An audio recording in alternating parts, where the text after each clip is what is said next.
عنوان سخنرانی امشب هست استخوان‌هایی در سنگ، چون قراره راجع به بقایای فسیل‌ها صحبت کنیم و فسیل‌ها همیشه جذابیت خاصی برای پیر و جوون داشتن، میدونین دیگه. حالا این بقایای فسیل‌ها چی هستن و چرا اینقدر متفاوت از چیزیه که امروزه میبینیم؟ میدونین علم دوست داره که ما باور کنیم که همه چی میلیون‌ها سال پیش اتفاق افتاده و این موجودات در یک وهله‌ای در تاریخ در زمین پرسه میزدن و معرف یک شکل کاملا متفاوتی از حیات و زندگی بودن نسبت به چیزی که امروزه داریم. همونطور که در سخنرانی قبلی دیدیم ستون زمینشناسی رو بررسی کردیم ما هم که هیچ کجای دنیا به صورت کامل و یک جا یافت نمیشه و بعدش یه اشاره‌ای کردیم که در هر لایه‌ای در این ستون یه سری موجودات خاص وجود داشتن که علم میگه این نشان دهنده پدیده تکامل حیات از موجودات ساده به موجودات پیچیده است. این حداقل جوری است که در کتب علمی نوشتن و در مدارس و دانشگاه‌ها ارائه میشه و اساساً تئوریش میگه که سلول‌های یوکاریوت که ارگانیسم‌های تک سلولی هستن از نوع ساده ترش به سمت نوعش که هسته یا نوکلیس دارن میرن. این سلولایی که ما داریم در طی میلیون‌ها سال تکامل یافتن و بعدش از زمان حدود 600 میلیون سال پیش یکهو و ناگهان بقایای این فوران حیات و زندگی رو در زمین داریم که از این موجوداتی که میبینین شروع میشه تا اینکه به هومینیدها یعنی تیره آدمیان در زمانهای مؤخر این فرایند تکامل میرسیم. همچنین به ما گفته میشه که این تکامل جوریه که از سادگی شروع میشه و به پیچیدگی میرسه. بنابراین این جوریه که در مدارس و دانشگاه‌ها آموزش داده میشه. در لایه‌های پایین‌تر میگن که شما موجودات نخستین مانند این داشتین. اما حقیقت امر اینه که اصلا موجودات نخستین نداشتین. بذارین اینو واضح‌تر بگم. هیچ چیزی به اسم موجود یا ارگانیسم ساده وجود نداره. تمام ارگانیسم‌ها در این سیاره به مقدار بسیار بسیار زیادی پیچیده هستن و چیزی که اینجا می‌بینین حیوانات دریایی هستن. حیوانات ناجنبنده دریایی هستن که بیشتر در لایه‌های پایینی ستون زمینشناسی هستن. بنابراین اینا موجوداتی هستن که اون پایین ماینا می‌خزن. وقتی که یکم بالاتر بریم تو این ستون چیزایی رو داریم که میجنبن و شنا میکنن، اما هیچ چیز ساده‌ای در مورد این ارگانیسم‌ها وجود نداره. همشون سیستم‌های بیوشیمیایی بسیار پیچیده‌ای دارن و سیستم پیچیده آناتومی همش تکامل یافته است و در اینا حی حاضره. اگه باز بالاتر بریم و به لایه سیلوریان بریم یه سری خزنده مزنده بیشتر داریم و موجودات بیشتر. بعدش که به لایه دیوونیان میرسیم که به عنوان عصر ماهی ها شناخته میشه دیگه، کلی ماهی داریم تو این زمان دیوونیان و بقایای این لایه کلن پوشیده شده در ماهیه. فسیل های بسیار جالبی از ماهی داریم و چند دقیقه دیگه بهشون نگاه میکنیم. بعدش که به لایه بالاتر میرسیم دیگه بقایای گیاهان رو داریم و جالبه که بقایای گیاهانی که در میسیسیپی پنسیلوانیا داریم بسیاری از گیاهان گلدار و مدرنتر رو شامل نمیشه. بنابراین نتیجه میگیرن که اینا اول بودن و بقیه گیاها بعدن آمدن. هرچند نمونه های نامتعارف بسیار جالبی داریم که بعدن بهشون میپردازیم، ولی خب به هر حال این تقریبا چیزی که علم میگه که این شکلی بوده. عصر گیاهانی مانند سرخس بود و سیکاس که شبیه نخل بودن و بقیه چنین ارگانیسم های جالبی. بعدش عصر موجودات بسیار بزرگتر میاد. اول وارد فاز آمفیبیان میشین یعنی دوزیستان و بعدش به عصر خزندگان مهره‌دار میرسین یعنی ترایاسیک و جوراسیک و کریتیشس و ناگهان این دوره نابودی همه چیز و همه کس رو داریم و بعدش عصر پستانداران میرسه و پرندگان و به ما گفته میشه که این روند بقایایی هست که نشون میده چگونه حیات و زندگی تکامل پیدا کردن. ولی بیشتر از یک راه وجود داره که این بقایا رو به دست بیارین. برای مثال اگه من تو حیاط خونم یه برکه داشته باشم و یه بولدوزری با کلی گل بیاد و بوم تخلیه کنه تو کل برکه من و پرش کنه در اثر حادثه‌ای و اگه در بستر این برکه‌ای که داشتم یه سری گیاه و خزنده مزنده وجود می داشت و یه سری هم حلزون توی گلولای بستر برکه و یه سری ماهی طلایی ژاپنی هم تو برکه شنا می‌کردن و یه اردکی هم روی سطح آب بوده و اگه تمام اینها زیر گل مدفون بشن طبق همین روند و لایه بندی که گفتم مدفون میشدن. پس اگه یه روزی بیام و حفاری کنم و کشف کنم که کرم‌ها در گلولای بستر برکه بودن و حلزون‌ها یکم بالاتر و ماهی‌ها همون ماهی قرمزام یکم بالاتر در اون گل حفظ و مدفون شدن و اردک هم که باز بالاتر، آیا میتونم نتیجه گیری کنم که کرم‌ها بودن که باعث به وجود اومدن حلزون‌ها و بعد ماهی‌ها و بعد اردک‌ها شدن؟ نه لزوما، درسته؟ پستانداران و پرندگان تمایل دارن که قوطه‌ور باشن، بنابراین راههای دیگه‌ای هم هست که این ساختار و لایه‌بندی رو توضیح داد که تو این ستون بقایای فسیل‌ها می‌بینیم. و ما لازم نیست به جزئیات زیادی بپردازیم، فقط می‌بینیم که این تصویر کلی راجع به چیه. حالا این فسیل‌هایی که پیدا می‌کنیم نشون دهنده زمان اون عصر هم هستن. برای مثال این تصویر ارتباط فسیل‌ها با زمان هست. اگه فرضاً من این فسیل خاص رو پیدا کنم در یک لایه خاصی در یک جای خاصی و همین فسیل رو دقیقاً توی ناحیه دیگه پیدا کنم که توی یه لایه مدفونه، بنابراین نتیجه میگیرم که هر دو این لایه ها متعلق به یک عصر یکسانی هستند. بنابراین چطوری عمر این لایه تعیین میشه؟ توسط خود این فسیلی که در این لایه هست. برای همین این لایه سن و عصرش توسط این فسیل تعیین میشه و این فسیل خودش سنش از چی شناخته میشه؟ از خود همین لایه. دوباره این یه استدلال حلقویه، یعنی میگه که این لایه به اندازه این فسیل سن داره چون این فسیل به اندازه این لایه سن داره. گرفتین چی شد؟ یعنی هیچ عصر و تاریخ خاصی واقعا شناخته نمیشه، بنابراین هر عصر و تاریخی دلتون خواست بذارین روش و حالشو ببرید. حالا حتی کتب دانشگاهی قدیمی میگفتن که اگه توسط رطوبت پوشانیده شده باشد پدیده فرسایش باز می ایستد. به همین دلیل تدفین سریع شاید مهمترین شرطی باشد که به نفع فسیل شدن تمام می شود. چیزمیزا باید سریع مدفون بشن تا اینکه فاسد نشن و ناپدید بشن، به همین سادگی. همچنین میخونیم رسوب‌های مربوط به آبزیان نسبت به دیگر عوامل تدفین انقدر وسیع توزیع شدند که تشکیل دهنده بخش عمده بیشتر فسیل‌ها هستند.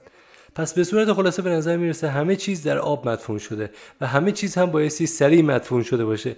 چه چیزی یه ماهی غول‌پیکر عین وال یا یک دایناسور رو سریع مدفون میکنه به جز اینکه یک حادثه فوق‌العاده بزرگ اتفاق افتاده باشه؟ و همه چیز هم به نظر میرسه که در رسوب‌های آبی تدفین شده، ولی میگن هیچ واژه آبی و سیلی در کار نبوده. آیا برای شما معنی میده؟ واقعا معنی نمیده. پس حالا اگه به کتب دانشگاهی جدید مراجعه کنین تصاویری شبیه این میبینین.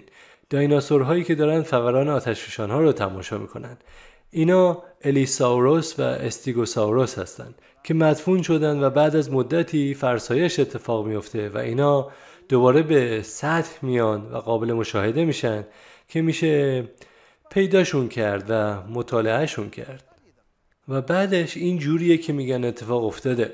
اما این واقعا چیزی نیست که مشاهده میکنیم. چیزی که واقعا مشاهده میکنیم اینه که ارگانیسم ها یعنی موجودات شسته شدن و توسط آب برده شدن به این ور و اون ور. حالا چقدر طول میکشه که یه چیزی واقعا فسیل بشه؟ جلسه پیش این موضوع رو بررسی کردیم، خیلی طول نمیکشه. اون عروسک خرسی رو یادتونه دیگه که توی آبی که مواد معدنش بالا بود فسیل شده بود. اینم یه کلاه معدنچیاست و در موزه‌ای در استرالیا است که از معدنی بیرون آورده شده که 30 سال قبلش تخلیه شده بوده و سنگ سخت شده. بنابراین این در برهه زمانی بسیار کوتاهی تبدیل به سنگ جامد شده.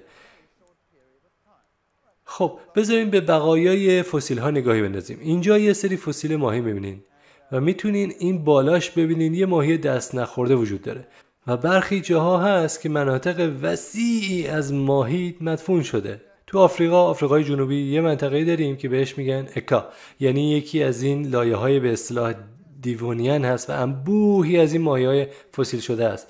چیز دیگه‌ای که جالبه اینه که بسیاری از تمام چیزهایی که می‌بینیم دست نخورده باقی موندن، اما بسیاریشون هم به نظر میرسه سرشون رو از دست دادن. خب من وقتی خودم دانشجو بودم و این ور اون ور میرفتیم دنبال این کشفیات دیرینه‌شناسی، با خودم گفتم چه جالب، انگار این ماهی‌ها زمان انقلاب فرانسه زندگی می‌کردن، چون بیشترشون کلهشون از دست دادن. اما چیز دیگه‌ای که راجع به این ماهی‌ها هست اینه که وقتی یه ماهی تو آب افتاده و مرده و داره فاسد میشه، اولین چیزی که اتفاق میفته اینه که ربات‌های عضلانی که سر رو متصل نگه می‌داره میپوسه و از بین میره و سر میفته و سرانجام هم پف میکنه و کل پوست انداخته میشه و از بین میره و در زمان خیلی کوتاهی این ماهی از بین میره. برای همین فرآیند فسیل شدن دیگه امروزه اتفاق نمیفته، فقط میپوسن و ناپدید میشن و تبدیل به باکتری میشن و حیوانات مرده‌خوار میخورنشون و اون نابود میشه، محو میشه. بنابراین اینجا اتفاقی افتاده و بسیاری از اونها کاملا دست نخورده باقی موندن که به این معنی که در یک لحظه مدفون شدن و بعضیاشون یا خیلیاشون سر ندارن که به این معنیه که یه چند روزی توی آب غوطه‌ور بودن ولی نه زمان طولانی و بعدش مدفون شدن. ما ماهی‌های شبیه‌ای می‌بینیم که فلس‌های سنگین و استخوانی دارن و وقتی که اینا رو می‌بینیم بهش میگن اوه اینا نخستینن. میدونین این یه ویژگی فوق‌العاده پیشرفته است. چطوری میتونه نخستین باشه؟ فلس‌های بزرگ و استخوانی. و اگه به ماهی‌های عصر حاضر نگاه کنین مثل استرجون یا ماهی خاویار، این ماهی هم فلس‌های سنگین و استخوانی داره. پس راجع به ماهی استرجن چی میگن؟ این یه ماهی از دوران نخستینه. یه ماهی خیلی قدیمیه از دوران نخستینه. چرا آخه؟ چون فقط به نظر میرسه قدیمیه و بدویه همین. و دقیقا همین مثال هم راجع به کرگدن ها میارن. یه کرگدن به نظر میاره چین خورده و خیلی قدیمیه، درسته؟ و وقتی که بهش نگاه میکنیم میگیم اوه این یک حیوان بسیار قدیمی و باستانیه و باید مبدأی باستانی داشته باشه. ولی حقیقت امر اینه که یه پستان داره. شما خوبین؟ اصلا معلومه از چی میگین؟ کی بود که گفتین پستاندارا ظهور پیدا کردن؟ در عصر حاضر، حتی طبق نظریه تکامل. بنابراین نمیتونیم اینجوری رفتار کنیم که طرز نگرش ما بر داده ها و اطلاعات تأثیر بذاره. باید همون جوری که هست بررسیشون کنی. اینجا یه ماهی مدرن داریم که فلس‌های استخوانی داره و اصلاً هم باستانی نیم و امروزه حی و حاضره. این استرجنه، همون که ازش خاویار صید میکنن اگه اهل این چیزا باشین. بعدش یه سری بستر فسیلی داریم که پوشیده از فلس هستن. هیچ چیزی شبیه این امروزه اتفاق نمیفته. فلس ماهی ها بعد از مدتی تو آب حل میشه. میتونین خودتون برین و بستر دریا رو بکنین و میبینین که هیچ فلسی پیدا نمیکنین. اصلا وجود نداره. پس این دوباره فاجعه گرایی میشه. عین پوسته های درختایی که کنده شده بودن. یادتونه وقتی که تو آب قل میخوردن و به عنوان یک لایه پوسته درخت مدفون میشدن که هیچ معنی عقلانی نمیده اگه فاجعه ای مانند سیل نداشته باشین. اینجا یه سری ویژگی‌های جالب دیگه دارین. یه سری ماهی کوچولو و یه ماهی گنده که با هم دفن شدن. بعضی موقع هم همچین فسیلایی دارین که ماهی داشته یه ماهی دیگر میخورده که فسیل شدن با هم. پس اینجا چه اتفاقی افتاده؟ مشهوده که در حین این رخداد این ماهیه داشته اطراف شنا میکرده و یه گاز زده به غذاش و قبل از اینکه بتونه بگه یا حضرت فلان چی شده؟ دوم مدفون شد و رفت. این دقیقاً چیزیه که اتفاق افتاده. اینا همش نشانگر فاجعه گراییه. حالا این یکی فسیله که میبینین یه ماهیه که کاملا در بهترین شرایط فسیل شده. حتی میتونین موجهای اطراف بدنش هم ببینین. این ماهی به معنای واقعی کلمه زنده خاک شده در یک لحظه، چون نگهداریش فوق‌العاده است. اکسیژن ناگهان قطع شده و فاسد نشده. علم به ما میگه که ما هیچ نشانه کاملی از بقایای فسیل‌های نرمتنان نداریم، چون موجودات نرمتن بلافاصله فسیل نمیشن و این درست نیست. میلیون‌ها فسیل وجود داره که همه برای نرمتنان هستن. اینم یکیش. این عروس دریاییه. میتونیم ببینیم که چقدر کامل نگهداری شده. همه جور موجود داریم، نرمتن، سختن، همگی به صورت عالی و بی‌نقص فسیل شدن. هیچ دلیلی نیست که بگیم که اینا اصلاً اثری ازشون در بقایای فسیل ها نیست، چون بلافاصله فسیل نمیشن. در کتاب تکامل حیات این جمله را میخونیم: دوباره و دوباره باد و آب و یخ صخره‌هایی را بریده و خرد کردند که بالا آورده شدند که قاره‌ها را تشکیل دهند. همین که اصلاً فسیل‌هایی وجود دارند همچنان تحسین برانگیز هستند. این نکته خیلی شگفت‌انگیزیه، بهش فکر کنین. اینجا همه لایه‌های زمین‌شناسی رو دارین و اونم شامل تمام این فسیلان. برای مثال یه رشته کوه رو در نظر بگیرین که سریعا فرسایش پیدا میکنه و منتظر میشین تا فرسوده بشه و جاروش میکنین. چی رو دارین جارو میکنین؟ بقایای زمان رو با تمام فسیلایی که درونش هست. و حالا ما برای مثال میگیم که هیمالیا با نرخ 2 متر در هر 1000 سال فرسایش پیدا میکنه. این عدد دقیقشه که این دوستان میگن حدود 2 متر در هر 1000 سال، یعنی بیش از 2 یارد از بین میره. حالا چیزیه که خیلی جالبه اینه که اگه اینطوری بود و شما دارین جاروش میکنین بره، چرا هنوز این کوه اونجا اصلا وجود داره؟ خب علم جواب رو میده و میگه این کوه هنوز اونجاست چون هنوز داره به بالا فشار داده میشه. بهش میگن اراجنی یا کوهزایی، بالا اومدن کوه. میگیم اوکی، نظریه خوبیه و واقعا هم میبینیم این کوه داره هنوز به بالا هل داده میشه. میتونین حتی این نرخ بالا اومدن رو اندازه‌گیری کنین و این نرخ با نرخ فرسایش در سطوح پایین هم همپاست. ولی حالا یه مشکلی وجود داره. اگه این فرایند برای میلیون ها ساله که داره انجام میشه، یعنی جارو شدن سطوح بالا ولی حفظ شدن ارتفاع چون داره از پایین به بالا هل داده میشه، آیا میتونین هنوز نمونه ای از تاریخ دنیا در نوک کوه پیدا کنین؟ آره یا خیر؟ شما نمیتونین هم کیک تولدتون رو بخورین هم نگهش دارین. نمیتونین جاروش کنین بره و بگین فرسوده شده ولی هنوز اونجاست چون از پایین به بالا هل داده شده. بنابراین باید تنها چیزی که در کف بوده و به بالا آورده شده رو داشته باشیم، ولی نه، ما کل بقایا رو هنوز میبینیم. پس نمیتونه اینطوری باشه. پس یه جایی توی این داستان علم خللی وجود داره. همینطوری که خوندیم گویا یه مشکلی هست. چطوری میتونیم بقایای فسیل ها رو داشته باشیم در حالی که توسط فرآیندی به نام فرسایش هی دوباره و دوباره از بین رفته، تازه اونم برای میلیون ها و میلیون ها سال. برای همین برخی از دانشمندا اومدن چنین بیانیات ناجوان مردانه‌ای رو مطرح کردن و گفتن که زمین شناسی تاریخی نگهداشتی از رخدادهاست که بیشترشان حتی در تاریخ اتفاق نیفتاده است و وجود نداشتن. خب بذاریم ببینیم که علم چی دیگه داره که به همون بگه. خب مجله تایم سعی میکنه که از دانشمنده نقل قول کنه و تو کل دنیا سر صدا کنه تا از جوون تا پیر همه باهاش آشنا باشن.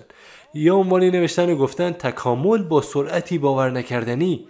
میدونین من وقتی داشتم تحصیلات تکمیلیمو میخوندم تو دانشگاه همیشه به هم داروینیسم درس داده میشده. داروینیسم یک منطقی توش هست، ولی داروینیسم به یه چیزی احتیاج داره که بهش میگن تدریجی گرایی، یعنی تغییرات جزئی و تدریجی یک فرم به فرم دیگه از یک زمان به زمان دیگه. به این میگن تدریجی گرایی.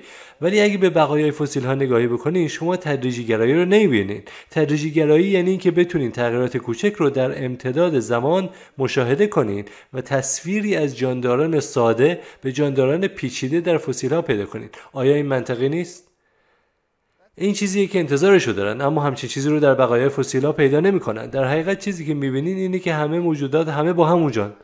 برای همین الان یه مشکلی داریم. برای همین جنبش نئوداروینیسم رو راه انداختن که افرادی مثل استیون جی گولد و امثال هم سرتمدارانشن که تو دانشگاه هاروارد کار می‌کردن و گفتن که نه، صبر کنین، چیزی که اتفاق افتاده اینطوری بوده. ما دوره طولانی پایداری و ثبات داشتیم و بعدش یکهو تغییرات سریع اتفاق افتاده. برای همین خیلی از این پیوندهای بینشون رو نمی‌بینیم. بنابراین گفتن که تکامل با صورتی فراسوتی اتفاق افتاده. حالا چقدر سریع واقعا چیزا تکامل پیدا کردن؟ هنگامی که زندگی فوران یافت، بیگ بنگ یا مهبانگ تکامل جانوران. این الان یه مقاله علمیه و در ژورنال ساینتیفیک امریکن به چاپ رسیده. خلاصه ای از رخدادهایی که تاکنون در موردش فهمیدیم.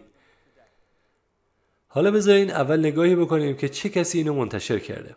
این شخص جفری لوینتون هست، پروفسور و رئیس دپارتمان اکولوژی و تکامل در دانشگاه ایالتی نیویورک شهر استونی بروک.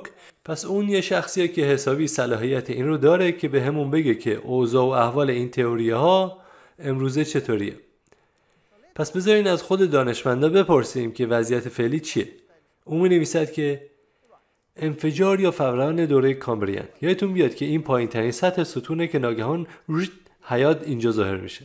پس فوران کامبریان توسط ظهور ناگهانی و تقریباً همزمان بسیاری از شکل‌های جانداران در حدود 600 میلیون سال پیش شناخته می‌شود. هیچ دوره دیگری در تاریخ زندگی حیوانات اینجاشو توجه کنین نمی‌تواند یارای مقابله با چنین فوران فوق‌العاده‌ای از خلقت تکاملگونه داشته باشد. خلقت خیلی جالبه ها. و بعدش هم در مورد موجوداتی که الان هستن صحبت می‌کنه.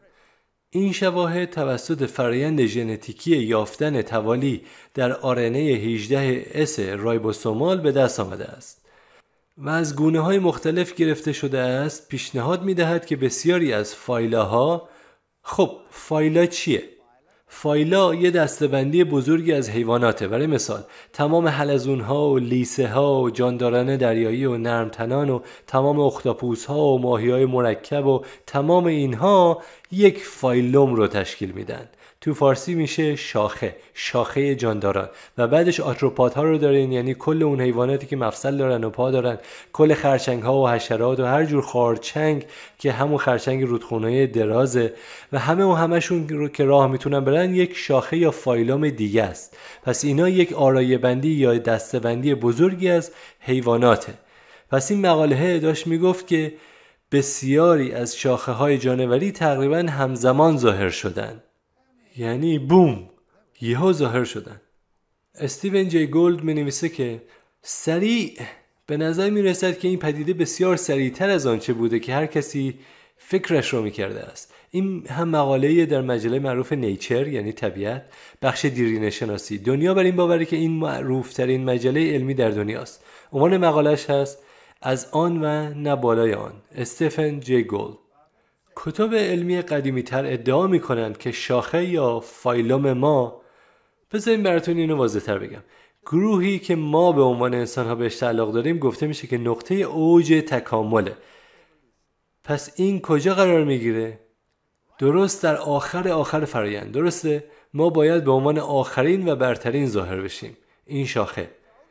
پس کتب علمی قدیمی‌تر ادعا می‌کنند که شاخه یا فایلوم ما به نام کرداتا یا طنابداران تا زمان بعد از دوره اردوویکیان هنوز ظاهر نشده بودند و اینکه این تکامل مؤخر باید نشانگر وضعیتی پیشرفته باشد. اما حتی برگس شیل یعنی سنگ رسوبی به نام برگس نیز شامل کرداته است، یعنی طنابداران.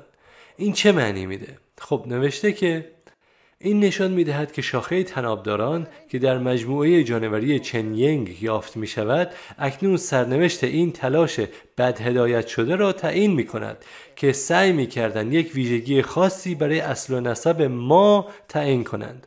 نشانه‌های کردیت یا طنابداران در دوره فوران یا انفجار کمبریان یافت می‌شود. اوپس، چی شده یعنی؟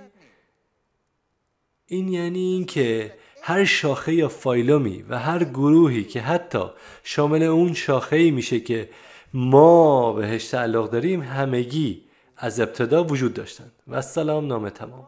این یه مشکل بزرگیه. هرچند در خلال دهه‌های گذشته کشف و توسعه یک زیاگان دیگر یعنی مجموعه جانوری دیگر از نرمتنان دوره کامبریان در منطقه چنینگ در کشور چین ثابت کرده است که اینجاشو توجه کنید گوناگونی کامل در خود فوران یا انفجار حیات رخ داده است. این یعنی همه چیز یا هر شکلی از حیات که امروزه وجود داره همگی از کی؟ بگین از کی؟ از ابتدا وجود داشته.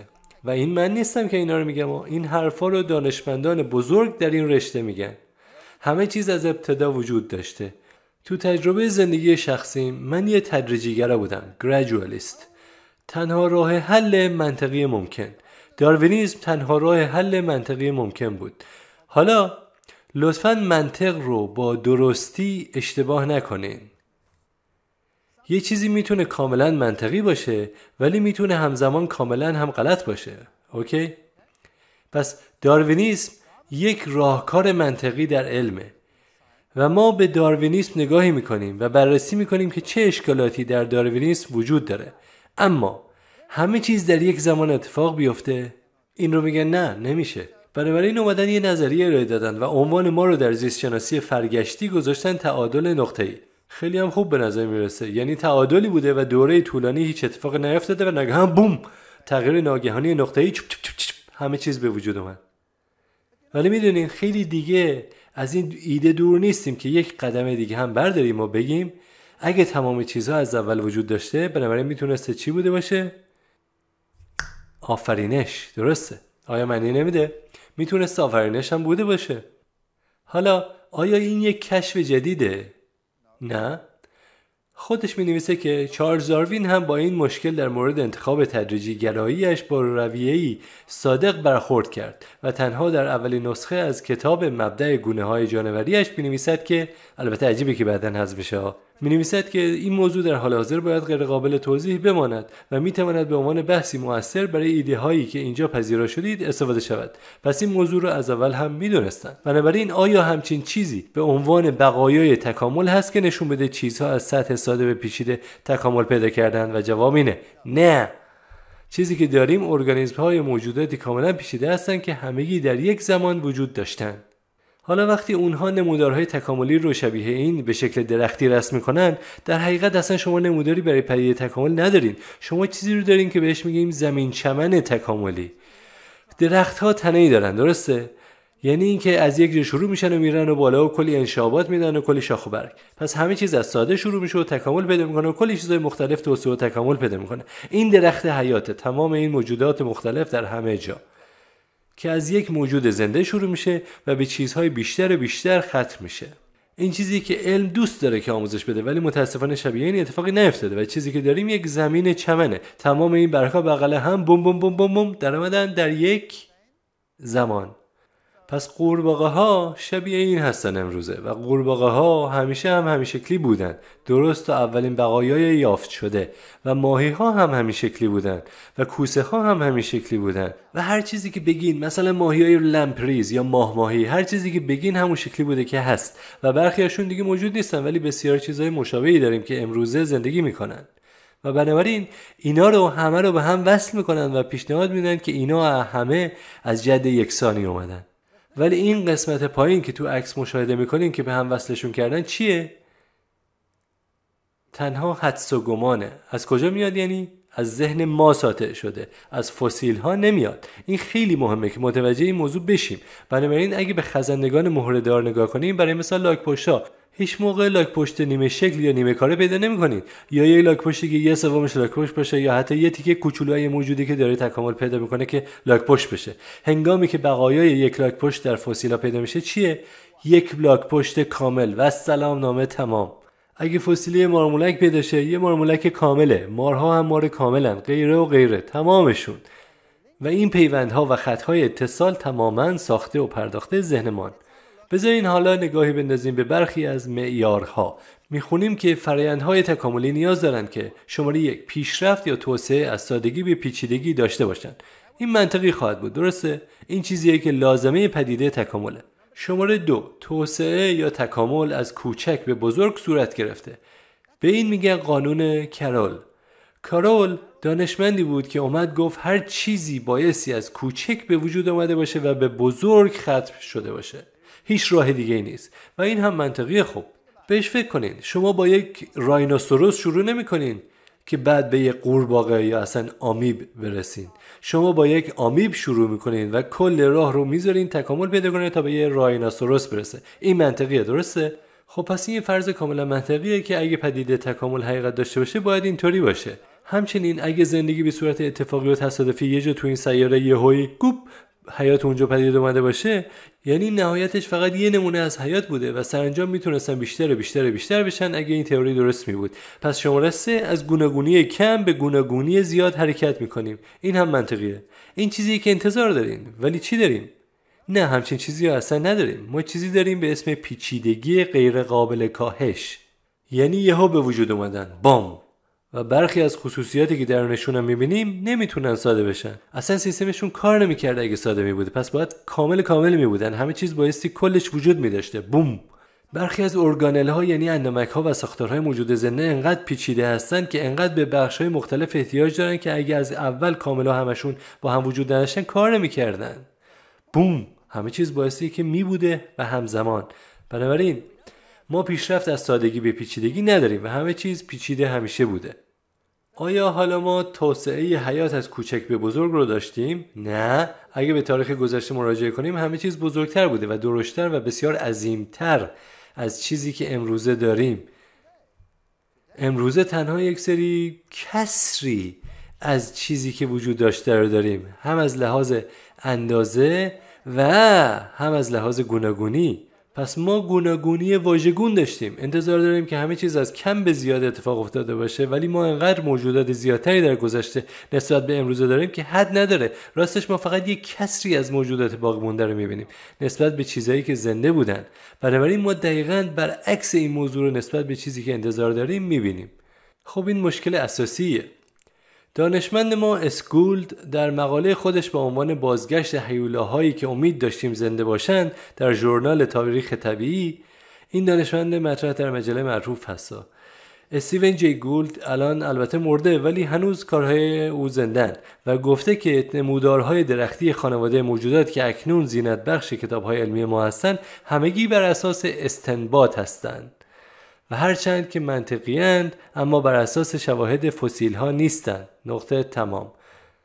پس نظریه داروین که میگه این چیزیه که ما انتظارش رو داریم منطقیه، ولی تنها اگه حقیقت داشت. ولی ما همچین چیزی رو یافت نمی‌کنیم و دقیقاً عکسش رو مشاهده می‌کنیم. و این نمودارهای درختی بر اساس استنباط هستند. بنابراین وقتی به بقایای فسیل ها برین و به تکامل اسب نگاهی بندازین این جوریه که رسمش میکنن. پس با این موجود کوچولو شروع میکنن که بهش میگفتن ایوهیپوس، یا قبلش هم بهش میگفتن هایرکوتریوم که بعداً عوضش کردن به ایوهیپوس، و اینطوری که رسم کردن منتهی میشه به اسب‌های نوین ما. و این موجود عجیب غریبی که این پایین هست همون هایرکوتریوم هست که این شکلی ترسیم شده، ولی نامش رو اصلا هایرکوتریوم گذاشتن چون که اصلا شبیه هایرکس هست، راک های رکس که تو فارسی میشه خرگوش سمدار کوهی. در حقیقت اصلا چیز دیگه ای نبوده به جز یک خرگوش سمدار کوهی که گفتن جد اسب بوده که فرمش هنوزم موجوده البته. و حالا اگه به اسب آخر این نمودار نگاه کنیم میبینیم که اسبا رو از کوچک به بزرگتر ترسیم کردن. منطقیه، ولی آیا لزوما هم درست هست؟ اگه من به شما یه تیکه استخون جمجمه سگ بدم، الان اینو تو ذهنتون تصور کنید، بهتون یه تپه استخون جمجمه سگ میدم، هر جور سگی که تو دنیا وجود داره، و میگم اینو آشن، و شما هرگز هیچ سگی توی زندگیتون ندیدین، و بهتون میگم خب برام با توجه به این بقایا یک نمودار تکاملی طراحی کن. شما چیکار میکنین؟ چیکار ممکنه بکنین؟ شما اونا رو چطوری میچینین؟ از کوچک به بزرگ. پس سگ عین چیواوا تو پایین نمودار میره وق وق وق وق وق، اوناش. و بعد چطوری نمودار درختیتون رو میسازین؟ چیکار میکنین؟ خب شما همه موجوداتی که چاقن و صورتشون پهنه و پوزه صاف دارن رو میذارین روی یه شاخه، درسته؟ مثلا سگایی مثل بولداگ و پاگ و تمام اونا رو میذارین یه طرف و باکسر و اینا، و تو شاخه میانی سگ‌هایی که ما بین اینان و قوی هیکل‌ترن رو میذارین. و تو شاخه سمت راست چی خواهید داشت؟ سگ‌هایی که دراز و بزرگن، عین ویپت‌ها و تازی افغان با دماغ دراز، و یک نمودار درختی زیبا خواهید ساخت که کاملا منطقیه. ولی آیا درست گفتین؟ نه، کاملا غلطه. چرا؟ چون اینها از سگ کوچیکی عین چیواوا زاده نشدن. در حقیقت همشون از نژاد گرگ اومدن و تکاملی وجود نداره. این کل گوناگونی هست که در بانک ژنتیکی اینا موجود هستش، چه کوچیکش چه بزرگش. بنابراین چیزی نیست که اصلاً منتهی به تفکر تکاملی بشه، از ذهن و تصور میاد. بنابراین اینجام همینطوره. این موجودات آیا همشون با این روند فسیل شدن و دفن شدن از کوچک به بزرگ؟ آره یا خیر؟ جواب خیر هست. همشون همزمان وجود داشتن، همشون معاصر هم بودن، و شما دارین این تپه استخوان‌ها رو میدین به یه دانشمند و اونم تو آزمایشگاه میشینه و این نمودار براتون طراحی میکنه بر اساس استنباط همش. و هر چقدر که بخواد منطقی به نظر برسه بر اساس شواهد فسیل ها نیست. این حقیقت امره. خب پس امروز آیا اسبای کوچک و مینیاتوری داریم؟ بله، این کوچکترین اسبه و توجه کنید نسبت به دست طرف تو عکس چقدر کوچیکه، و اینم بزرگترین اسبه. این گوناگونی هست که در رسته های اسب‌ها امروز وجود داره. هیچ ربطی هم به تکامل نداره. هیچ کاری به تکامل نداره. آیا به این یکی میگن اسب مدرن و به اون یکی میگن باستانی؟ نه، همشون در یک زمان زندگی میکنن. شما کل این تفاوت‌ها رو دارین. این اسبایی که میبینین موجودات خارق‌العاده‌ای هستند، اما کاملا با اسبای دیگه متفاوتن. اینها رسته خاصی از اسب‌هان که فقط تو کشور آیسلند میبینین. ویژگی‌هایی دارن که کاملا از اسب‌های دیگه متفاوتن.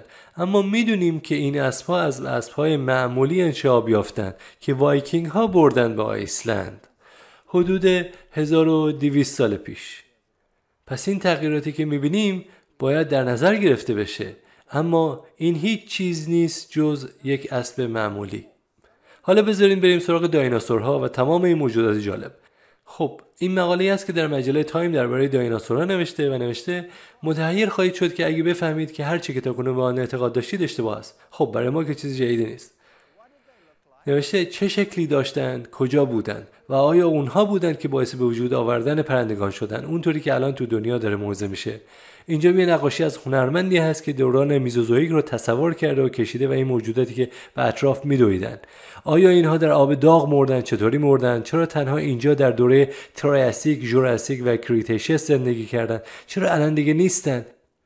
اینجا یه نمودار درختی معمولی داریم که معرف تکامل دایناسورها هست که از آمفیبیان ها شروع میشه و اینکه چطوری تکامل یافتن همشون. و این بالا تمام حیوانات مدرن هستن که بالای درخت نشستن. آیا این درسته یا این ساخته و پرداخته ذهنه؟ چیه؟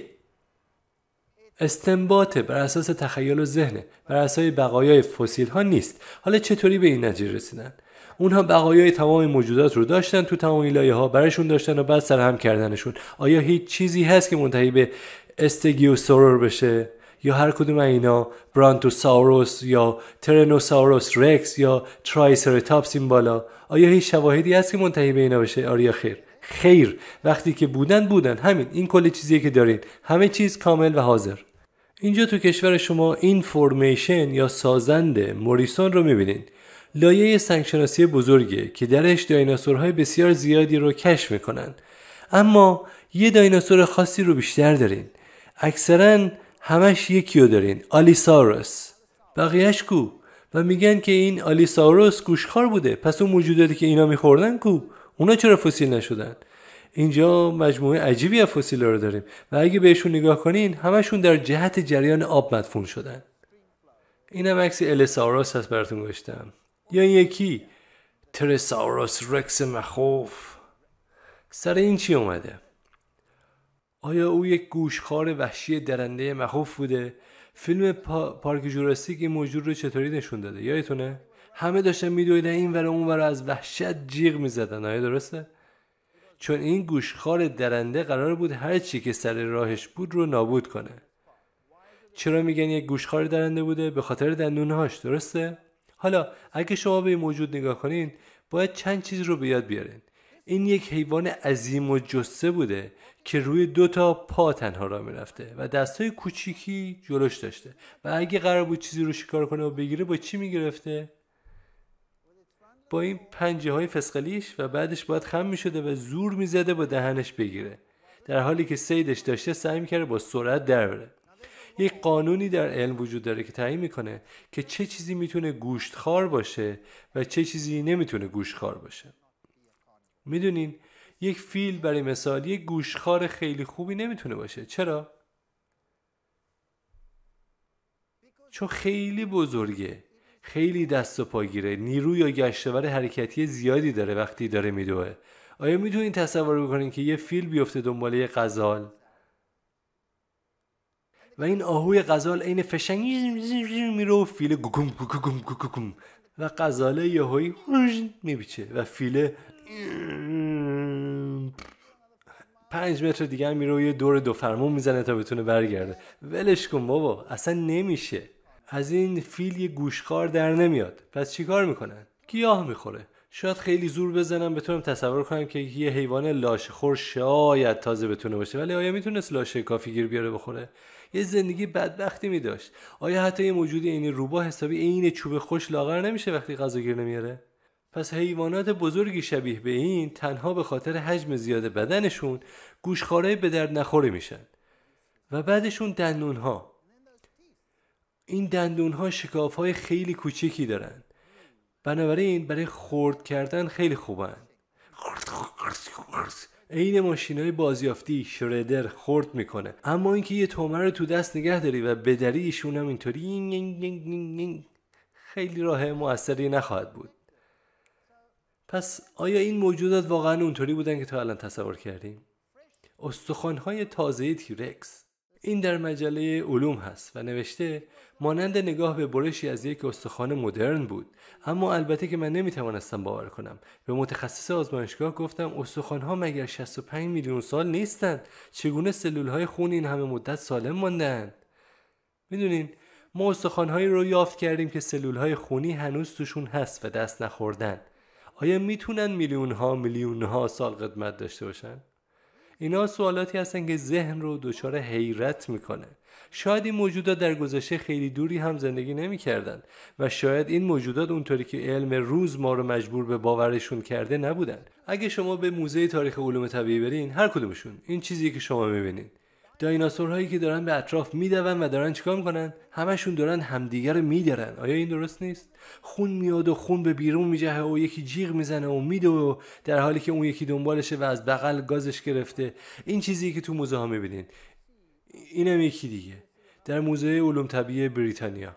این یکی داره بهش حمله میکنه و کلی خون و درندگی و اعما و احشاش ریخته بیرون. و مجسمه هایی هم که میسازن خونی رو میبینین که دور دهنشون کشیدن و دست و پاهاشون که همه خونیه و تمام این چیزای وحشتناک و همه هم در رنده خو و وحشی به تصویر میکشن. آیا امروز حیواناتی داریم که 2 تا دست کوچیک داشته باشن و 2 تا پای عقب بزرگ؟ بله، ما کانگوروها رو داریم و عجب گوشخوارایی هستند. آیا تا به حال دیدی که اینور اونور بودن و همه چی رو بدرن و خون بپاشه همه جا؟ نه، همچین چیز نمیبینین. آناتومیشون اصلا مناسب همچین کاری نیست. پس اصل داستان چیه؟ آیا واقعا اینجوری بودن؟ و حتی دایناسورهای کوچکی شبیه به این هم داریم. برخی از دایناسورها اندازه یک مرغ بودن، خیلی بزرگ نبودن. آیا میدونستین که خزنده های مهره‌دار تا آخر عمرشون بزرگ میشن و خیلی خیلی خیلی خیلی میتونن پیر بشن؟ برای مثال اگه لاک‌پشت‌ها رو نگاه کنین، اگه لاک‌پشتی داشته باشین که چند روزش باشه، چقدره؟ حدود این اندازه است، اندازه یه تخم مرغ. و اگه چند سال بعد نگاهش کنین چقدر شده؟ اینقدر میتونه شده باشه. درسته؟ پس در جزیره گالاپاگوس لاک‌پشت‌های عظیم و جثه داریم همین الان. حالا اگه ولشون کنین و 1000 سال بعد بهشون سر بزنین چقدر شدن؟ خیلی عظیم میشن. درسته؟ و ما همین امروز هم حیوانات بسیار جالبی رو داریم. اینجا یکی از اونها رو می‌بینید که در موزه تاریخ طبیعی لندن به نمایش گذاشته شده. میتونین ببینین که چقدر عظیم بودن. این احتمالاً یه موجودی بوده که در مرداب زندگی میکرده. تو مرداب راه میرفته و همونجا هم تغذیه میکرده. اینجا یه ترایسراتاپس رو میبینین و مشهوده که یک گیاهخوار بوده. به این دهنش نگاه کنید، دقیقاً شبیه هر موجودیه که گیاه میخورن. لاک‌پشت‌های خشکی هم همین دهن رو دارن. پس این یه موجود گیاهخوار بوده و این شاخ مهیب رو بالاشون داشتن. خب چرا؟ چون میدونید باید خودشون محافظت میکردن. در برابر چی آخه؟ در برابر تمام این گوشخوارهای درنده خو. پس باید مکانیزم دفاعی بزرگی می‌داشتن که به کارش بیاد. این چیزی که علم الان داره به افراد جوان آموزش میده و این تصویری که برای همه ساختن. این چیه؟ این یه آفتاب پرسته و 3 تا شاخ رو سرش داره. اینو میشه گفت یه ترایسراتوپس نوینه. این یه کوچیکشه. حالا بعضیشون انقدر بزرگ میشن، بعضیشون هم خیلی کوچیکن. گوناگونی زیادی دارن. و این شاخهایی که میبینین برای اینه که ازش در برابر تمام این گوشخوارانی که اطرافش هست محافظت کنه. درسته یا غلط؟ خیلی غلط. این شاخها برای چی هن؟ این شاخها برای اینه که سکسی و جذاب به نظر برسن. دقیقاً همینه ها. وقتی که جنس ماده میاد به این شاخها نگاه میکنه اصلا زانوهاش شل میشه. و این چیزی که اتفاق میفته. و این یه چیز بسیار شایعی در طبیعته. اگه شما یک گوزن شمالی رو در نظر بگیرین، در فصل جفتگیری یک گوزن شمالی چطوری میشه؟ گوزنای نر چه شکلی میشن؟ این شاخهای عظیم رو در میارن که خیلی چشمگیر میشن. درسته؟ و هرچه شاخشون بزرگتره با غرور بیشتری راه میرن. درسته؟ و بعدش فصل جفتگیری شروع میشه و گوزنای نر شاخاشون رو به هم میزنن و ماده ها نگاه میکنن و تحت تاثیر قرار میگیرن و گوزن نر با بزرگترین شاخ ستارهشون میشه. میدونین دیگه این مدل موهای امروزی که فوکل میذارن و نشون دادن به خانم‌ها اینجوری کار میکنه. به هر حال همه چیز شبیه این کار میکنه. و حالا چه اتفاقی میفته بعد از فصل جفتگیری برای شاخ این گوزن شمالی؟ شاخش میفته. و حالا چی فکر میکنین اگه بگم که این شاخها رو برای دور کردن تمام این حیوانات درنده خو هست، برای بقیه سال که ندارنشون که حسابی تو دردسر میافتن؟ درسته؟ هیچی برای محافظت از خودشون ندارن دیگه. این طرز فکری است که در مغز انسان‌ها گنجانده شده که اساسی در واقعیت نداره. این موجودات تفاوتی با مارمولک‌ها و موجوداتی که امروزه داریم نداشتن. فقط بزرگتر بودن. همه چیز بزرگتر بوده. تخم دایناسورهایی رو داریم و موزه هایی که اونا رو به نمایش گذاشتن که داخلش لونه‌شون هست و به دنیا میان و وانمود میکنن که همه چیز نرماله و همینطوریه. و آیا میتونیم این تخم‌ها رو واقعا پیدا کنیم؟ بله. ولی این تخم‌ها رو در بقایای فسیلی چطوری پیدا میکنیم؟ اونا همشون به سمت رودهای بزرگ شسته شدن. همشون با هم در رسوب‌های فاجعه آمیز مدفون شدن. هیچ چیزی در طبیعت کنونی ما به عنوان یک چیدمان طبیعی که دست نخورده باشه و وانمود کنه که شبیه چیزایی که امروزه می‌بینیم وجود نداره. رد پای دایناسورها تو کل دنیا هستن. اگه به سمتی که این رد پای ثبت شده نگاه کنین و بذارینشون کنار هم، به نظر میرسی که همه این حیوانات داشتن میرفتن بالای یه تپه‌ای، چون بیشتر رد پاها به نظر میاد که به سمت بالای تپه ثبت شدن. نمیتونین این رو با توجه به توپوگرافی یا نقشه پستی و بلندی زمین که الان دارین مقایسه کنین. باید ببینید قدیم چی بوده، چون کلی فلات‌ها رفته همون بالا و پایین. پس وقتی که این حیوانات رد پاشون رفته تو گل، به نظر میرسه که همشون به سمت بالای تپه میرفتن. چرا حیونا همشون میرفتن بالای تپه؟ چی باعث میشده که حیونا برن بالای کوه؟ شاید سطح آبی که داشته میومده بالا. آیا این احتمالش هست؟ پس تاکنون بیش از 100 نظریه چاپ شده وجود داره که منقرض شدن دایناسورها رو توضیح بده که از توضیحاتشون از شگفت آور به مزخرف دسته‌بندی میشه. آیا هیچ کدومشون مرگ دایناسورها رو توضیح میدن؟ حقایق و شواهد چیا هستن؟ چرا این همه نظریه وجود داره که چیزی رو توضیح بده که فوق‌العاده واضحه؟ تمام فسیل ها همگی در بسترهای سیل یافت میشن که شسته شدن و به اونجا آورده شدن. حتی در سمت جریان آب جهت‌دهی شدن و هر تخمی هم که داشتن همگی به مکانهای شسته شده، ولی میگن نه هیچ کس در سیل کشته نشده. آیا این اصلا معنی میده؟ برای من که هیچ معنی نمیده. بعدش میرسیم به پرندگان و پرندگان خب یه سرفصل جداگونه ایه. برای همین این رو برای قسمت بعدی میذاریم که کامل بهش برسیم.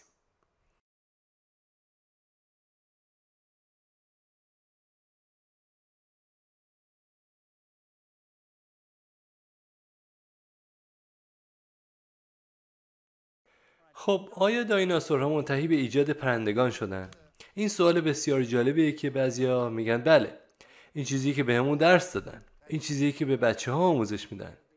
پس میگن آره این اوویورپترز هست و اینم ولیکورپترز و تمام این موجودات عجیب و غریب سراسر دنیا که براشون نقاشی‌هایی کشیدن که داشتن از تخم‌هاشون مراقبت میکردن.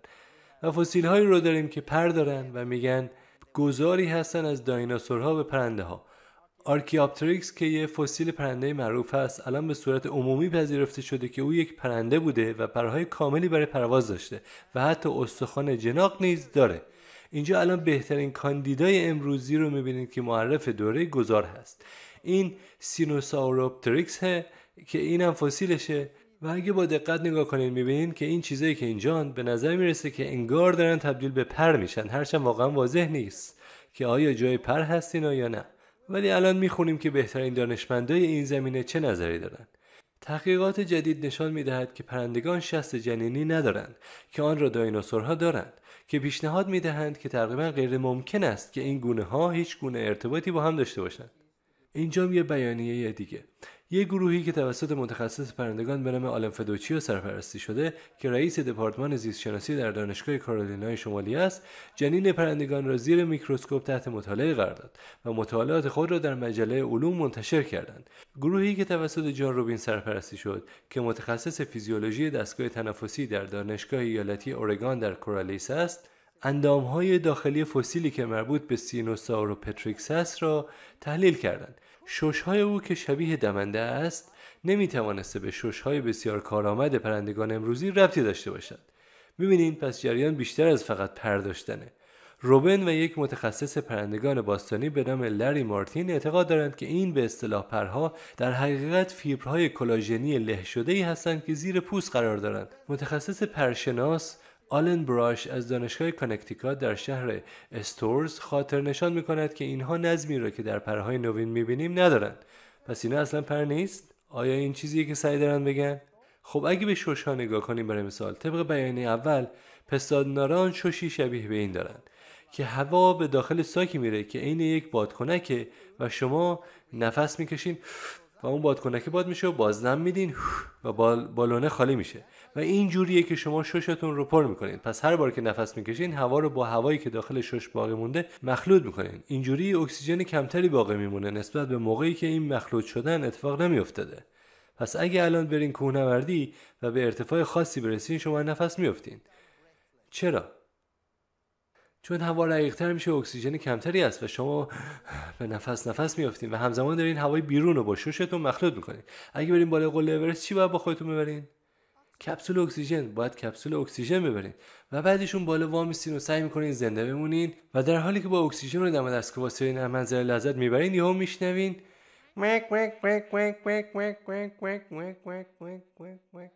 چی بالا سرتون رد میشه؟ یه دست قاز. با خودتون میگین اینا چی دارن که من ندارم؟ چطوری اینا میتونم بالا باشم من نمیتونم؟ خب میدونین پرنده ها شش متفاوتی دارن. اونا این ساک‌های هوایی که ما هوا رو توش مخلوط میکنیم ندارن. پرنده ها یه سری ساک هوایی قبل از شش دارن و یه سری ساک هوایی بعد از شش و هوا مستقیما از یه سری لوله های باریک رد میشه. پس آناتومی و فیزیولوژی در شش یک پرنده کاملا متفاوت از یک شش خزنده مهره‌دار یا شش پستانداران هست. بنابراین یکی از اینها نمیتونه هیچگاه منتهی به اون یکی بشه. و همچنین پرها یک ساختار بسیار پیچیده هستند که هیچگاه نمیتونه تدریجی تکامل پیدا کنه تا اینکه به کارآمدی برسه. باید از اول به صورت کاملا توسعه یافته وجود داشته باشه و یا اصلا به درد پرواز نمیخوره. یکی از این دو.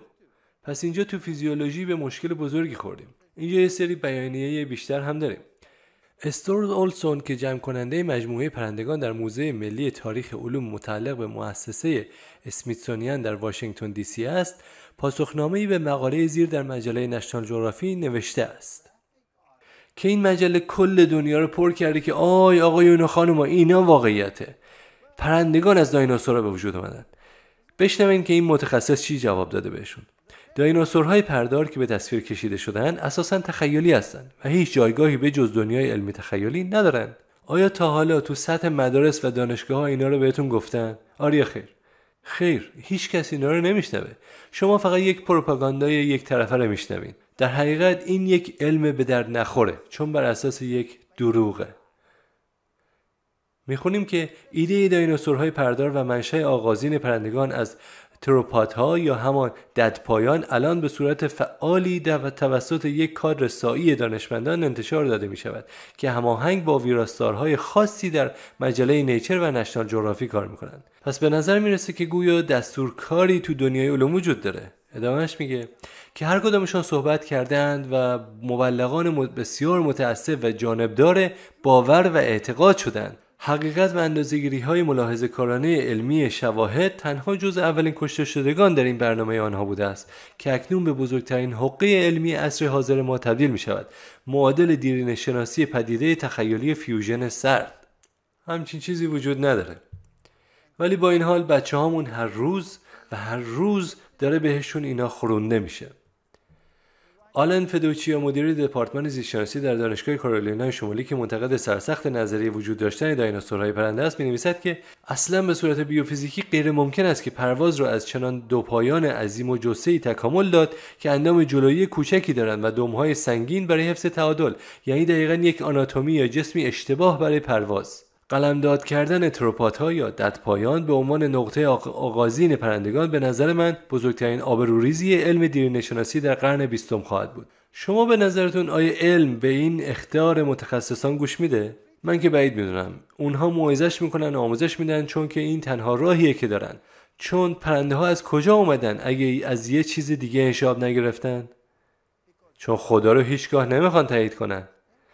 پدیده آفرینش هیچگاه قرار نیست تایید بشه و پیچیدگی باید همینطوری از آسمون افتاده باشه. خب اینا چی هستن؟ اینا سنگ‌های معروف ایکا هستن از کشور پرو. اینا چی هستن؟ اینا سنگ‌هایی هستن که توسط فرهنگ‌های سرخپوستی آمریکایی جنوبی کشیده شدن.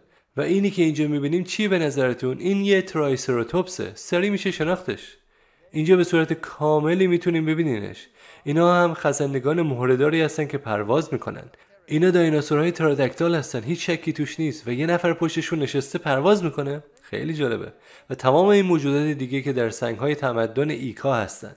آیا امکانش هست که انسان و این حیوانات هم عصر بودن و با هم زندگی میکردن؟ کل این افسانه ها از کجا میان؟ دراگون و اژدها و مبارزاتشون.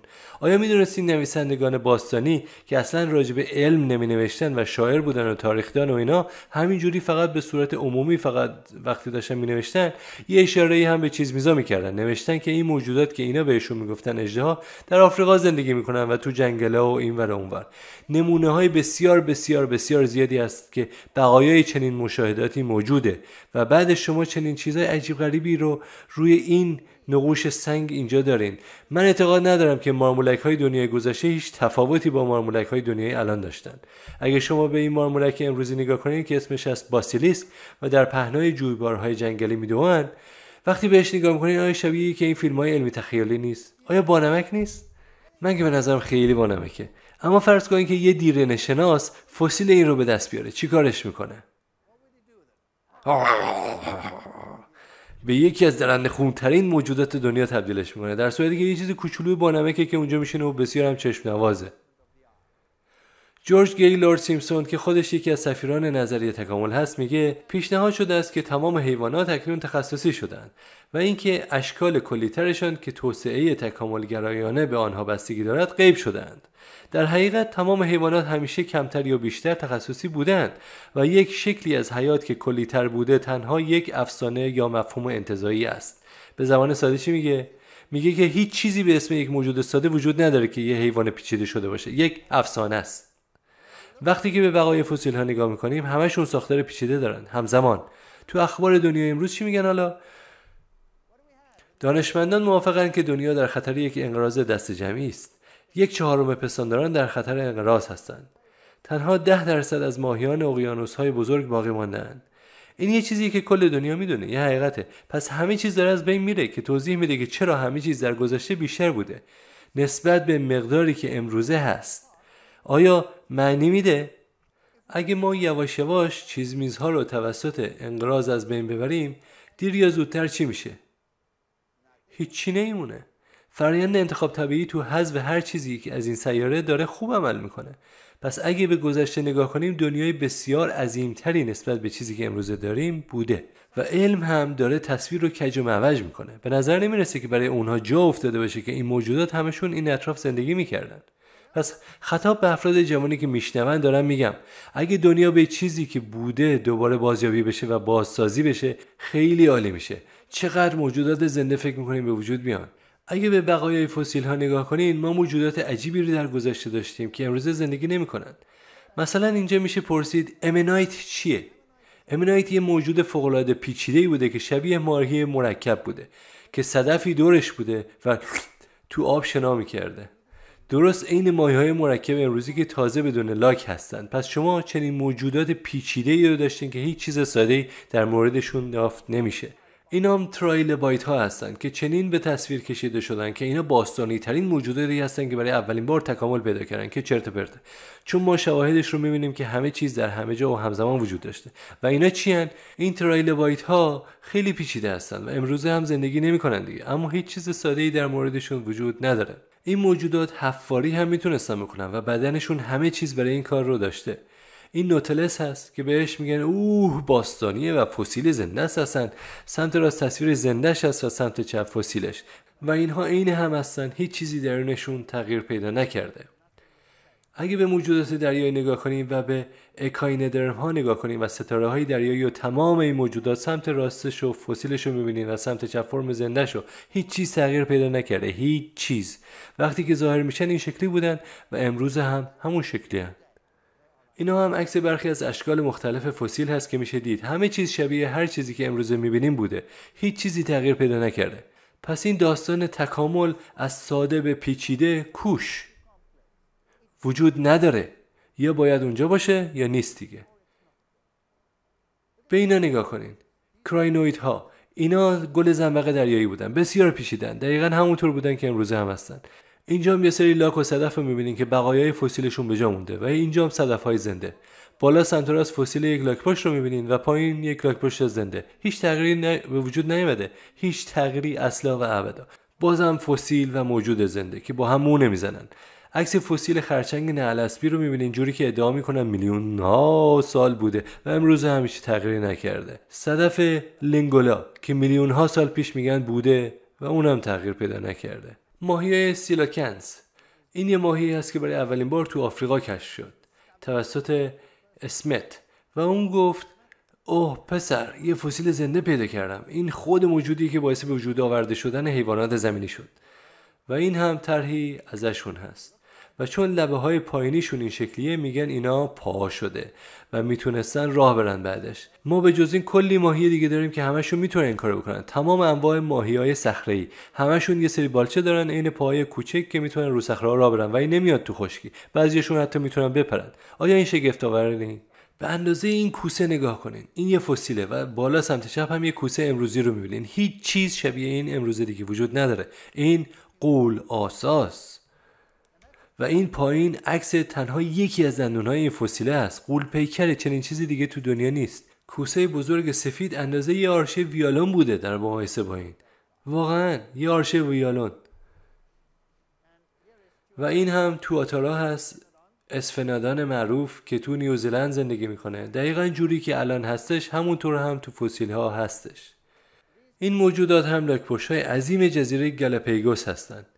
دقیقا همینطوری که امروز هستن در بقایای فسیل ها هم موجودن. حالا این موجودات رو فرض کنید. این ایگواناهای شگفت انگیز. بهشون 1000 سال فرصت بدین تا رشد کنن. چقدر به نظرتون ممکنه بزرگ بشن؟ بله، احتمالاً کل فضای این اتاق رو بگیرن. ترسناک خواهد بود یا آیا ترسناک نخواهد بود؟ این موجودات چی می‌خوردن؟ دایناسورهای درنده خوی وحشی؟ خب اگه یه دانشمند بیاد فسیلشون رو حفاری کنه، این چیزیه که میگه. توی موزه میذارنشون و همه جاشون خون میمالن. درسته؟ اینا چی میخورن الان؟ جلبک دریایی. این چیزیه که میخورن. بله، جلبک میخورن و هیچکی هم هستش و نمیتونست بزنه. ولی این چیزیه که میخورن. یا اصلا این ایگواناهای جزیره گالاپاگوس. بله، برخیاشون گیاه میخورن و برخیاشون گوشت. توی سخنرانی بعدی دقیق‌تر بررسیشون میکنیم. مارمولکی به اسم هیولاهای گیلا، آرمادیلو، پاسم، تمساح، همینجوری که امروزه هستن دقیقاً فسیلاشون هم همینطوریه. هیچ تغییری نکردن. هیچ تغییری اصلا و ابدا. و آیا فکر میکنید تمساح‌ها بزرگن؟ اصلا میدونین تمساح‌هایی که امروز زندگی میکنن یه اسباب بازی هم فقط در مقایسه با چیزی که در گذشته موجود بوده. میخواین ببینین تفاوتشونو؟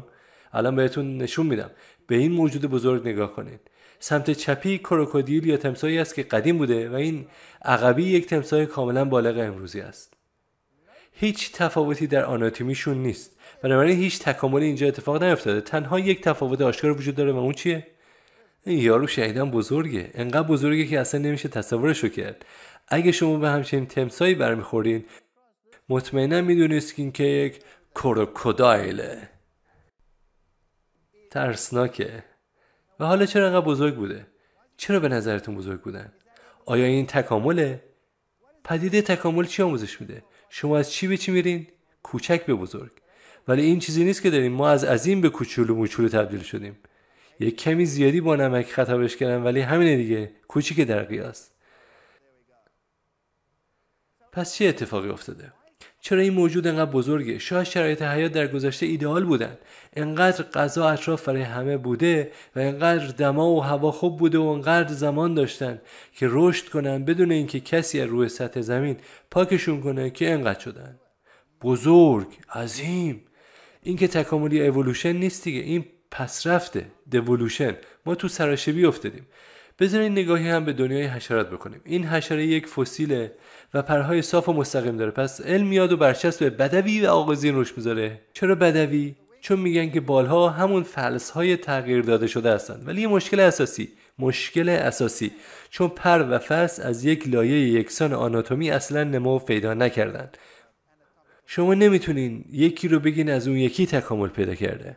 ولی به جز این باید یه توضیحی بدن که اینا پرهاشون رو از کجا گرفتن. برای همین میگن فلس تغییر داده شده است. حالا این موجود اصلا نمیتونسته پرهاشو تا کنه. پس میگن اگه پرها رو بتونی بسیار تمیز و قشنگ تا کنی و زیرت مخفی کنی و زیر یک پوسته دیگه بذاریش، اون موقع یک ویژگی تکامل یافته پیچیده است. درسته؟ خب پس این دیگه باید یه موجود بدوی و ساده باشه. همش اینجاست، تو مغز، طرز تفکره. پس این چیه؟ یه حشره با بالهای راست که نمیتونه تاشون کنه، نمیتونه خاکشون کنه، نه مخفیشون کنه، نه تاشون کنه، هیچی. آیا بدوی و ساده است یا پیشرفته است؟ بدوی و ساده است. ولی آیا هست؟ خیر. همشون همزمان وجود داشتن. پس دوباره این هم از ذهن خلاق یک دانشمند درآمده. یا این زنبور وحشی، واسپ، شکل کاملی داره ولی پرهاش راست و مستقیم هستن. آیا بدوی و ساده است؟ خیر. چرا باید باشه؟ این یکی سمت چپ فسیلشه، سمت راست شکل امروزیشه. اگه به این سنجاقکی که سمت چپ بالا قرار داره نگاه کنیم، میگن خب این بدویه چون پرهای تاشو نداره. آیا میدونین که دانشمندا اومدن کلی بررسی کردن که چطوری از سنجاقک استفاده کنن که هلیکوپتر بسازن؟ و این هلیکوپتر کسر کوچکی از مانورهای هوایی که این موجود میتونه بکنه رو نمیتونه انجام بده. این موجود یهو میاد هر سمتی بخواد میتونه بره. به چه سرعتی! محشر خارق العاده است. طراحیش کاملا حیرت آوره. ما حتی نمیتونیم کپی برداری کنیم ازش، اینقدر کامله. ولی بهش میگن ساده و بدویه چون پرهاش تا نمیشه و اگه پرهاشو بتونن جمع کنن عین بالهای سوسک‌ها اون وقتی که بهش میگن پیشرفته. پس چرا سوسک‌ها و سنجاقک‌ها درست همزمان با هم در بقایای فسیل‌ها یافت میشن؟ یا چه جوابی اصلا برای این مسئله داریم؟ چرا در فسیل‌ها بقایای لونه زنبورها رو میبینیم که مدت‌ها قبلتر از اولین شواهد به وجود اومدن گلهان چی می‌خوردن؟ برای 50,000 سال ویز ویز کردن یا اصلا 1,000,000 سال تا یه چیزی تکامل پیدا کنه اینا بخورن؟ من فکر میکنم مشکلی داره این مسائل. اینجا یه آخوندک دارین و این هم فسیلشه، هیچ تغییری پیدا نکرده، هیچ تغییری. اینجا هم شما یک چشم یک حشره رو میبینید، یکی از ظریف‌ترین و پرجزئیات ترین ساختارهایی که در کل دنیای امروزی شناخته شده. چشمشون البته کاملا متفاوت با چشم ما کار میکنه. چشم ما همینجوریش برای دانشمندای معتقد به پدیده تکامل یه کابوسه، ولی این چشم دیگه کابوسیه، حتی بدتر براشون، چون از آینه‌های فوق‌العاده کاملی تشکیل شده که هر کدومشون باید کاملا و مطلقاً بی عیب و نقص باشه که کار کنه. شما نمیتونین این رو در طول زمان وایسین تا بهتر و بهتر بشه و صدها عین این وجود داره که همشون نور رو منعکس میکنن. یک سیستم کاملا بی عیب و نقص. راستی ناسا هم اومده از این چشم استفاده کرده که آینه‌های تلسکوپ انعکاسی که در فضا میخواد استفاده کنه رو طراحی کنه. از این چشم به عنوان یک مدل استفاده کردن، مطلقاً عالی و بی‌عیبه. چطوری ایجاد شده این چشم؟ با یه بشکن؟ چون هیچ جوره نمیشه یواش یواش درست شده باشه که کار کنه، یا کلش هست یا نیست. و آیا ما شواهدی داریم در بقایای فسیل ها که بگه تکاملی در چشم صورت گرفته؟ خیر. اینجا احتمالاً باستانی ترین حشره‌ای هست که میتونید نگاهش کنین. این چشمش هست و این توی یک کهربای فسیل شده هست، بی عیب و نقص نگهداری شده، هیچ تغییری هم با امروزینش نداره. اینجا یه حشره دیگه تو کهربا گیر افتاده، هیچ تغییری نکرده. این یه جیرجیرکه که تو کهربا گیر افتاده بدون هیچ تغییری، هیچ شواهدی در دست نیست که تغییری به وجود اومده هستن. اینجا هم یه مورچه توی کهرباست. هیچ تعجبی نیست که این مورچه داره به اون یکی میگه که فرد، من اصلا نمیتونم باور کنم 60 میلیون سال از زمانی که دیدمت گذشته و تو اصلا تغییر نکردی. پس آیا این چیزی که علم به همون میگه که ما از فرم ساده به پیچیده تکامل پیدا کردیم درسته؟ آیا درسته؟ خیر. خود دانشمندا رو هم دیدیم که میگن همه چیز از ابتدا پیچیده بوده. هیچ چیزی از ساده به پیشرفته وجود نداره. خبری ازش نیست. آیا درسته که ما از کوچک به بزرگتر پیشرفت کردیم؟ دوباره خیر. ما از بزرگتر به کوچکتر حرکت کردیم. پس آیا رفتیم بالا یا اومدیم پایین؟ ما اومدیم پایین. آیا درسته که ما از گوناگونی کم به گوناگونی فراوان حرکت کردیم؟ خیر. انقراض داره هرچه بیشتر و بیشتر و بیشتر و بیشتر از این سیاره کم میکنه و دانشمندایی که تو دنیا وجود دارن تو سر خودشون دارن میزنن که اگه ما جلوی این رو نگیریم هیچ چیز باقی نمیمونه. ما از گوناگونی زیاد به گوناگونی کم رفتیم. آیا درسته که حیوانات در طول زمان یواش یواش و تدریجی ظاهر شدن یا همشون یک ظاهر شدن؟ اون شواهد علمی که دیدیم چی میگفتن؟ همشون همزمان با هم ظاهر شدن. حالا شماها به این چیزا فکر کنین. من که اینا رو از خودم در نیاوردم. من یک تکاملگرا بودم. من به پدیده تکامل اعتقاد داشتم. در حقیقت اصلا از خدا بیزار بودم. اصلا هیچ کاری به خدا نداشتم تو زندگی و هیچ راهی نداشتم جز اینکه تکاملگرا باشم، چون خدا رو کلا از معادله حذف کرده بودم. هیچ راهی نداشتم و برای همین میتونم بگم دورو یا ریاکار نبودم. فقط داشتم دنبال یه راه حل میگشتم و این تنها گزینه رو میز بود. حتی به عنوان یک تکاملگرا مجبور بودم از یک تدریجیگرا به تعادلگرای نقطه‌ای یا مقطعی تغییر پیدا کنم. چرا؟ چون بقایای فسیل ها به هم چیزی رو که باید نشون بده نمیداد، شواهدش نبود و اصلا نمیتونست هم نشون بده. چون دیدین دیگه، از خود دانشمندان نقل قول کردیم باید تغییر پیدا میکردم. پس جریان چیه؟ اگه همه چیز از ابتدا وجود داشته، هیچ تفاوتی بین این و آفرینش نیست، به جز این که شما چی رو جا انداخته باشین؟ خدا رو.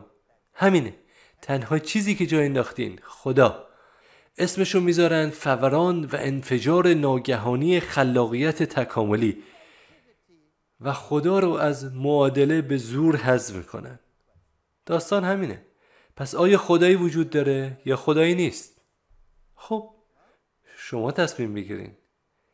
این ولویچیاست. ولویچیا گیاهایی هستن که نمیمیرن، رشد میکنه و رشد میکنن و رشد میکنن تا اینکه دیگه خیلی خیلی خیلی پیر میشن.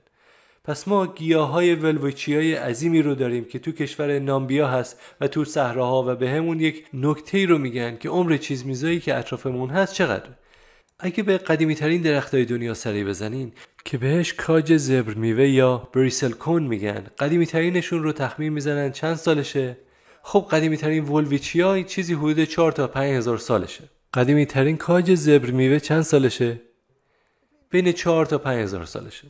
چند سال پیش یکی اومد گفت اوه نه 6000 سالشه، ولی بعدش فهمیدن که ساختار حلقه های تنه درخت رو به درستی بررسی نکردن و بنابراین همه تو مجامع علمی توافق دارن که بین 4000 تا 5000 سال سن دارن اینا. همین.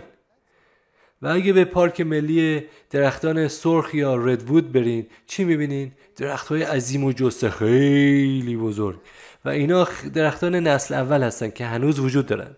میدونین این درختی که جلوش واسادم شگفت آوره، چون پوستش ضد آتیشه. یعنی حتی اگه تو جنگل آتش سوزی هم اتفاق بیفته همه چی رو جارو کنه این درخت زنده میمونه. درختان نسل اولن، بنابراین چیزی قبل از اینا وجود نداشته دیگه. پس سوال اینجاست که قدیمی ترینشون چند سالشه؟ بین 4 تا 5000 سال. اگه به نظام رودخانه‌های دنیا نگاه کنین، شما رودخونه میسیسیپی رو دارین اینجا که میاد پایین و کلی رسوب با خودش حمل میکنه تا خلیج مکزیک و هیچ فروروی یا فرورانشی هم اونجا وجود نداره. پس گلولای به جای دیگه ای نمیرن، همشون به خوبی محصور شدن تو خلیج. پس هر چیزی که رود میسیسیپی آورده باشه پایین کجاست؟ در خلیج مکزیک. رود نیل هم همینطوره. هر چیزی که رود نیل شسته باشه آورده باشه پایین کجاست؟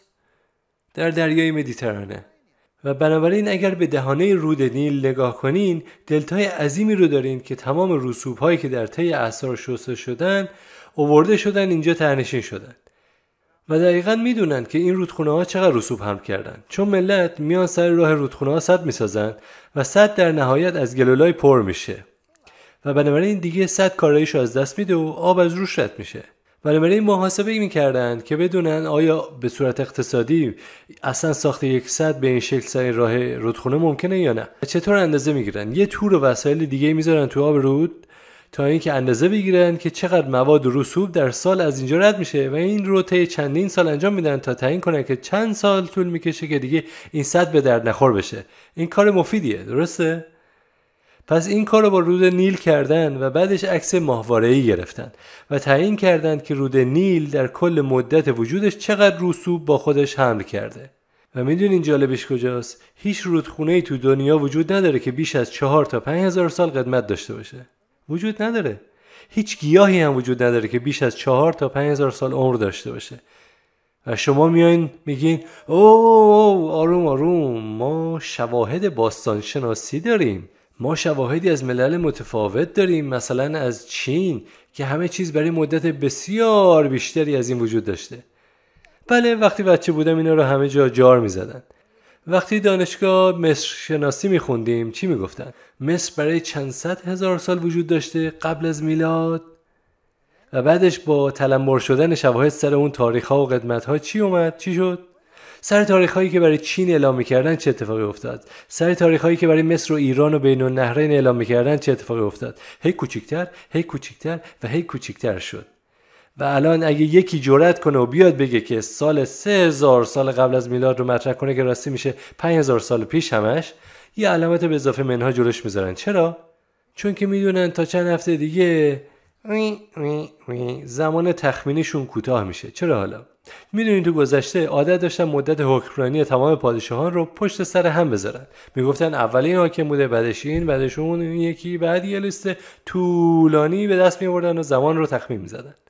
چون که میدونستن این پادشاه طبق یافته ها اینقدر حکمرانی کرده، اون یکی اونقدر، زمان طولانی. و بعدش یه روز گفتن اوپس، این دوتا که پدر پسر بودن با هم حکمرانی میکردن.